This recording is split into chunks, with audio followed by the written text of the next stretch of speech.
आदित्याय नमः आदित्याय नमः आदित्याय नमः आदित्याय नमः।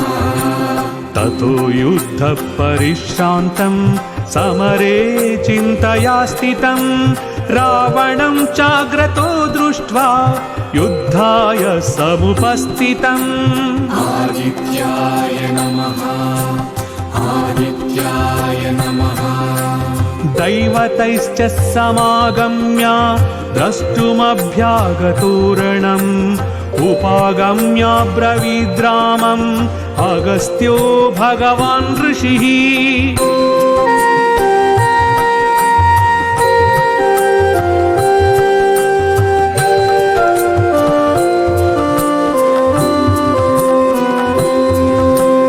राम राम महाबाहु शृणु गुह्यं सनातनं येन सर्वा नरीन् वत्स समरे विजयिष्यसि। सूर्यदेवाय नमः सूर्यदेवाय नमः। आदित्यहृदयं पुण्यं सर्वशत्रुविनाशनं जयावहं जपे नित्यम् अक्षयं परमं शिवम्।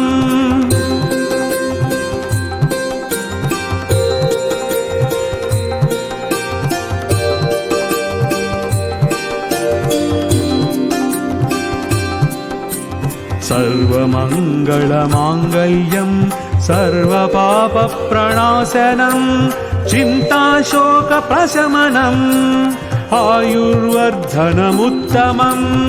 आदित्याय नमः आदित्याय नमः। रश्मिमन्तं समुद्यन्तं देवासुरनमस्कृतं पूजयस्व विवस्वन्तं भास्करं भुवनेश्वरम्। आदित्याय नमः आदित्याय नमः आदित्याय नमः आदित्याय नमः। सर्वदेवात्मको ह्येष तेजस्वी रश्मिभावनः येष देवासुरगणाल्लोकान् पाति गाभास्तिभिः। आदित्याय नमः आदित्याय नमः। येष ब्रह्मा च विष्णुश्च शिवस्कन्दः प्रजापतिः महेन्द्रो दनधः कालो यमः सोमो ह्यपाम्पतिः।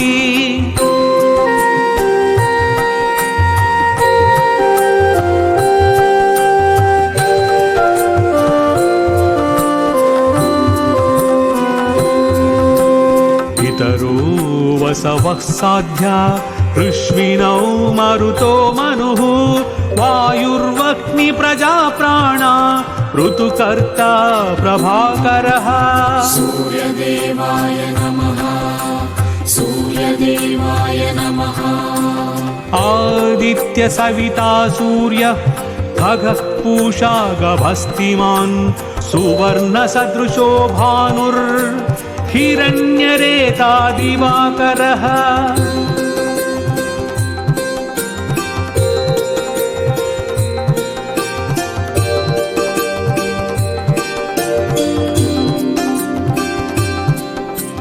हरिदश्व सहस्रार्ची सप्तशक्तिर्मरीचिमान् तिमिरोन्नधनश्चम्बुस्पष्ट मार्ताण्ड अंशुमान्। आदित्याय नमः आदित्याय नमः।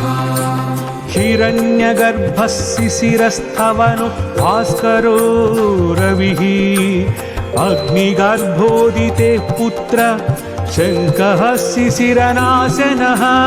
आदित्याय नमः आदित्याय नमः आदित्याय नमः आदित्याय नमः। व्योमनाधस्तमो भेदी ऋग्यजुस्सामपारगः घनवृष्टिरपां मित्रो विन्ध्यवीधिप्लवङ्गमः। आदित्याय नमः आदित्याय नमः। कपिमण्डलः मृत्युः पिङ्गलः सर्वतापनः कविर्विश्वो महातेजः रक्तसर्वभवोद्भवः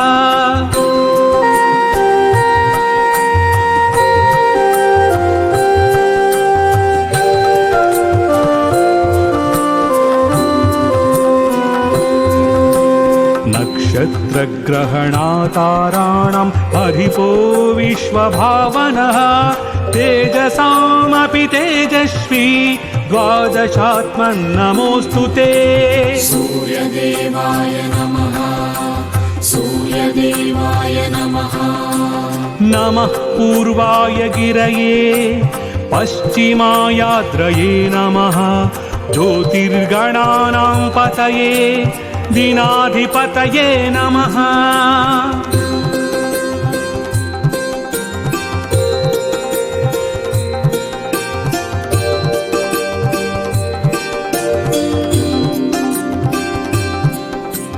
जयाय जयभद्राय हर्यश्वाय नमो नमः नमो नमः सहस्रांशो आदित्याय नमो नमः आदित्याय नमः आदित्याय नमः नमः उग्राय वीराय सारंगाय नमो नमः नमः पद्मप्रबोधाय मार्ताण्डाय नमो नमः आदित्याय नमः आदित्याय नमः आदित्याय नमः आदित्याय नमः ब्रह्मेशानच्युतेशाय सूर्यायादित्यवर्चसे भास्वते सर्वभक्षाय रौद्राय वपुषे नमः आदित्याय नमः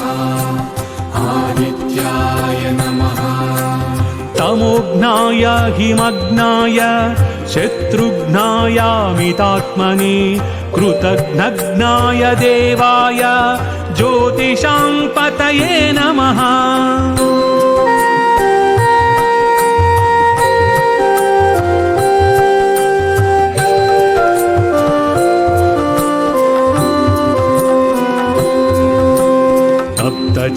तप्तचामीकराभाय वह्नये विश्वकर्मणे नमस्तमोभिनिघ्नाय रुचये लोकसाक्षिणे सूर्यदेवाय नमः सूर्यदेवाय नमः नाशयत्येष वैभूतं तदेव सृजति प्रभुः पायत्येष तपत्येष पश्यत्येष गभस्तिभिः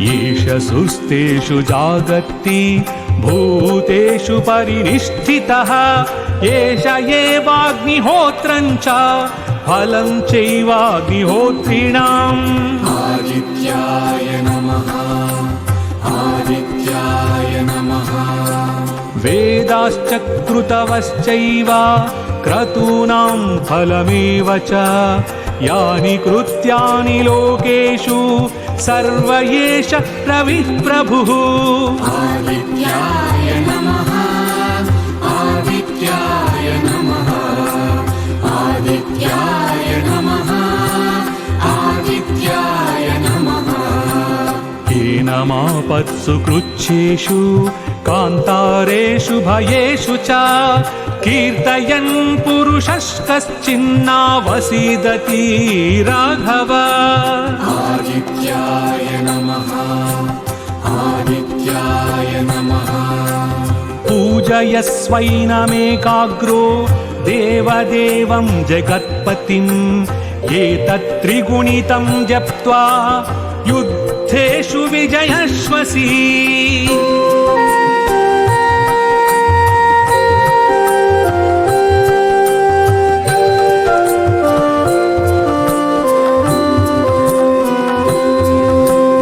अस्मिन् क्षणे महाबाहो रावणं त्वं वधिष्यसि एवमुक्त्वा तदागस्त्यो जगाम च यथागतम् सूर्यदेवाय नमः सूर्यदेवाय नमः एतच्छुत्वा महातेज नष्टशोको भवत्तदा धारयामास सुप्रीतो राघवः प्रयतात्मवान्